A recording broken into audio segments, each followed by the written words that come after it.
first year that I was in Bergen-Belsen, we wanted to give our children a Hanukkah party. And so we did. We had plenty of food. We had no menorah. So I looked around, and one of the young Israeli brigade people, one of the Haganah men, said, "I'll make you a menorah." So he made us a menorah out of a gun. He took his cartridge case, and then he put bullet cases for candles, and we had this absolutely beautiful menorah. And when I left, they wanted to give me some memento of our having worked together. I said, "You don't have to give me anything, just let me take the menorah." And for many, many years, I kept that menorah in my house with an intention of displaying it in some precious place. And so for 5 years, it was on display at the Holocaust Museum in Washington. And for 5 more years, it was on display at the Berlin Holocaust Museum. And eventually, the very prestigious Imperial War Museum said that they would take it and put it on permanent exhibition. And I donated it to them last year. And that's where that kind of artifact belongs. It belongs with other artifacts from Europe, from Auschwitz, from Theresienstadt, from Dachau, from Buchenwald, from Bergen-Belsen, artifacts that belong in Holocaust Museum all over the world, artifacts that will be seen by our children and our children's children, lest we forget, lest we forget. And thank you for listening.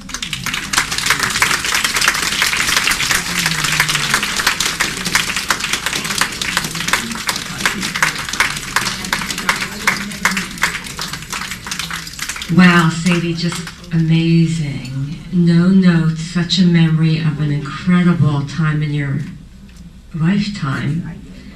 Some very special people you worked with, and I'm sure you had left a great impression on them as well. Have you ever met up with any of the children? People ask me that all the time, but one of the reasons most of them went to Palestine, but they couldn't write English, and I couldn't respond in Yiddish. So although I knew that most of them were okay, it was difficult to keep in touch with them. Do any of you have any questions? Okay, one sec. So Sadie, the British government did keep its word, and did Ben-Gurion have anything to do with it? Ben-Gurion had everything to do with it because he convinced Yosef Rosenstock that they could go, and absolutely they kept their word. With the exception of a couple of children that came to America, those children all went to Palestine. The British government did keep their word. Any other questions? Were they safe in Palestine? Most of them went to live on kibbutzim.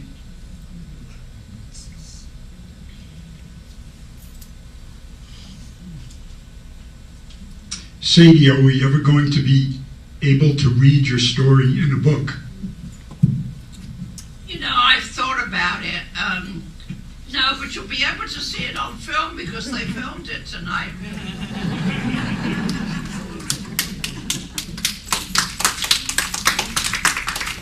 I just want to say something. I've seen this young woman a lot of times, and I didn't know who she was, but now I know who she really was, and I think she's a wonderful person. Who's that?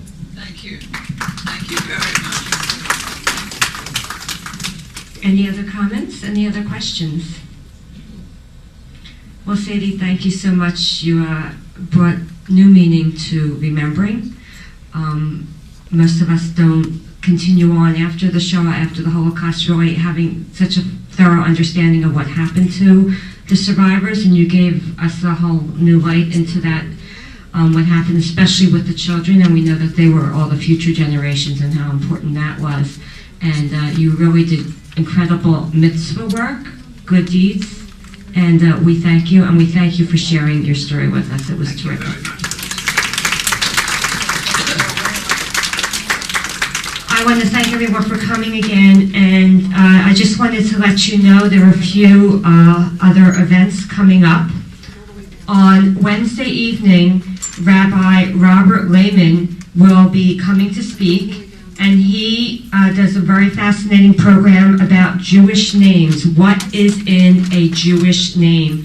He used to have a column in the Jewish Exponent years ago under a pen name, Chaim Rubeni, where he wrote about names, if you remember way back, the meaning of Jewish names. So he'll be here Wednesday evening, and that will be at 6:45.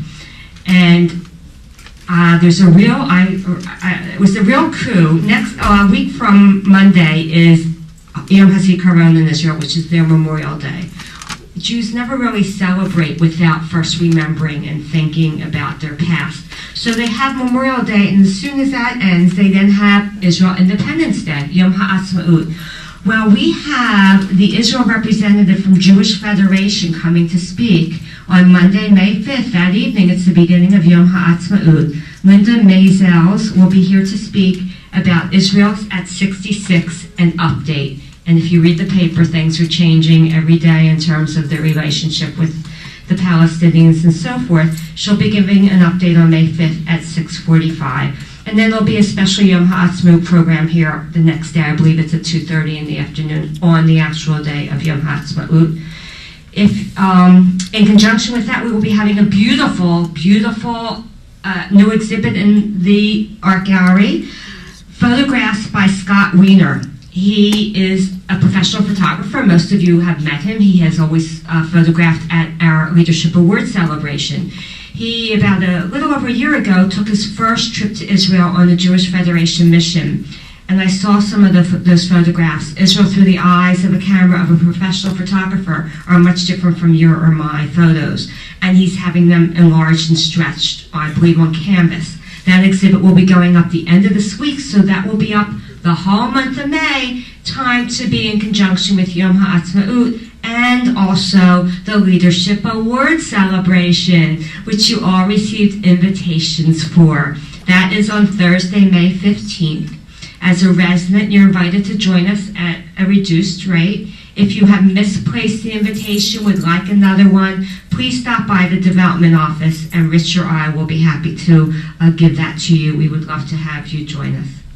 So that makes for a busy beginning of May and more will happen at the end. So I wish everyone an Erev Tov, a good evening. To the Rabbi again, thank you, Sadie, for a lovely program, and I'll see you all tomorrow.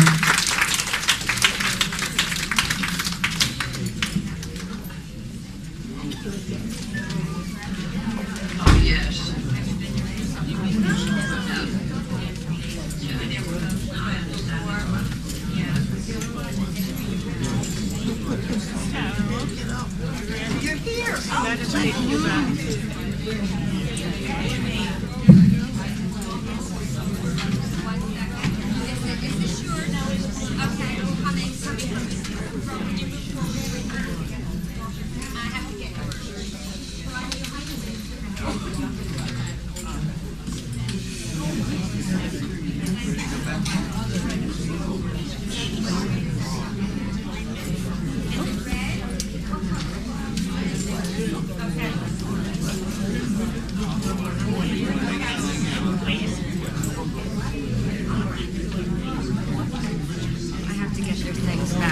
Okay. Shirley.